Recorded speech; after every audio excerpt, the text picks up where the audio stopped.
अस्सलाम वालेकुम एवरीवन, कैसे हैं आप सब लोग। उम्मीद है सब खैरियत से होंगे। तो चलिए आज का व्लॉग स्टार्ट करते हैं। व्लॉग स्टार्ट करने से पहले आप प्लीज़ चैनल को सब्सक्राइब कर दें, वीडियो अच्छी लगे तो लाइक लाजमी किया करें। तो मेरे घर में काफ़ी दिनों से पानी गंदा आ रहा था टंकी का, तो फाइकर ने टूटी खोल के देखी है तो जिसमें से गंदा स्मेल वाला पानी आ रहा था। जब हमने नल खोला तो जी वाकई में उसमें से बदबूदार पानी आ रहा था। तो फिर हमने सोचा कि क्यों ना टंकी धो ली जाए। तो सुबह सुबह का टाइम था तो हमने कहा नाश्ता बाद में बनाएंगे, तो पहले जी टैंकी को धो लिया जाए। मन कुरान पाक पढ़ रही थी तो मैंने फटाफट से टैंकी का वाल खोला ताकि जो पानी है वो सारा से ज़ाया हो जाए। तो हमने कहा फिर पानी ज़ाया क्यों करना, उसे छत वाश कर लो। तो छत बहुत ज़्यादा गंदी थी हमारी, तो फातिमा को भी हमने निक्कर डाल के नहाने के लिए छोड़ दिया। फातिमा ने ज़िद करना शुरू कर दिया कि जी उसने भी छत धोनी है, तो उसको भी मैंने छत धोने पे लगा दिया। ये देखें मैंने सारी छत धो के अच्छे से वॉश कर ली है। छत हमारी बहुत ज़्यादा गंदी थी तो मैंने कहा टैंकी का पानी ज़ाया क्यों करना है, तो उसी से हम छत भी धो लेते हैं, साथ ही उस पानी टैंकी खाली हो जाएगी। तो ये देखें सारी छत में धोड़ी कितना धूल मिट्टी है छत पर। तो साथ में फातिमा भी हमारे साथ काम करवा रही है और आयजा भी। बच्चों से मैंने सर्फ़ मंगवाई है जी, सर्फ़ का पैकेट मैंने इस टैंकी में डालने के लिए फातिमा अपने खिलौने के साथ है। छोटा सा झाड़ू दिया जी फातिमा को, और फातिमा को छोटा सा टप दिया क्योंकि उसने भी कहा था मैंने छत धोनी है, तो वो भी हमारे साथ छत धो रही है और आयजा भी हमारे साथ हेल्प करवा रही है। ये देखिए फातिमा कितनी माशाल्लाह से खूबसूरत लग रही है छत धोते हुए।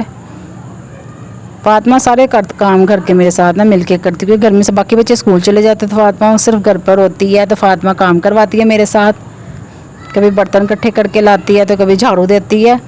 तो टैंकी हमारी खाली होने वाली है क्योंकि छत हमारी सामने खुले पानी से धोई है। साथ आयजा भी काम करवा रही है, बिस्तरे भी हमारे सारे वहीं पर पड़े को रात हम छत पर सोते हैं। तो ये आप देख रहे हैं कि टैंकी में से कितना गंदा ग्लीस पानी है। टैंकी का अशर देखिए नीचे कितना ज़्यादा जंग लगा, इसी वजह से ना काफ़ी दिनों से बदबूदार पानी आ रहा था। तो बड़ा टेंशन में थे हम लोग कि पानी गंदा क्यों आ रहा है। तो जब उन्होंने टैंकी का ये हाल देखा कितना काला हुआ है, सारा इसका पैंदा देखे कितना काला हुआ है, जंग लगा हुआ पूरा टैंकी के अंदर। तो जब हमने टैंकी को उल्टा के तो इसको अच्छे से खाली किया है ताकि जो इसके अंदर गंदा पानी है, ये देखे काला पानी है, वो सारा अच्छे से निकल जाए। जब वो थोड़ा सा रह गया वो निकल नहीं रहा, तो फिर हमने आयजा को आके पानी के मग भर भर कर तो अंदर से काली, ये पाइप के अंदर देखे कितना जंग लगा हुआ है, काला पाइप हो गया अंदर से भी। तो इसकी वजह से हम बहुत ज़्यादा परेशान थे। टैंकी में से अच्छी तरह से हमने सारा जंग वाला पानी निकाल लिया और टैंकी को कर लिया साफ़। और ये आप देख सकते हैं कि इसके अंदर कितना काला पानी था। ये देखें आयजा टप भर भर कर टैंकी में से निकाल के आयजा बाहर निकाल के नीचे जो पानी रह गया था वो अब बाहर नहीं था आ रहा। तो हमने आयजा को कहा कि तुमने मग के साथ पानी बाहर निकालना है। तो ये देखें आयजा कितना गंदा और काला पानी निकाल रही है। इसकी वजह से सारा पानी जो टैंकी में भरते थे वो सारा स्मेलदार हो जाता था और बहुत परेशानी हो रही थी। इसलिए हमेशा फ़िल्टर का पानी इस्तेमाल किया करें। जो पानी दूसरा टैंकी वाला वो बिल्कुल ना इस्तेमाल करें, सिर्फ घर के काम काज के लिए इस्तेमाल करें, पीने के लिए और खाने वगैरह बनाने के लिए सिर्फ फ़िल्टर का पानी इस्तेमाल किया करें। इससे बहुत ज़्यादा बीमारियाँ फैलती हैं, ये गंदा पानी होता है।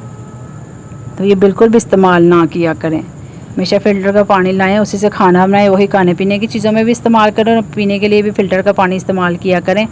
टैंकी का पानी सिर्फ घर के काम का सफाई सुथराई के लिए, कपड़े धोने के लिए और वॉशरूम वगैरह के लिए इस्तेमाल किया करें, क्योंकि ये बहुत गंदा पानी है। क्योंकि मैंने चेक किया इसमें से कितनी स्मेल आ रही थी।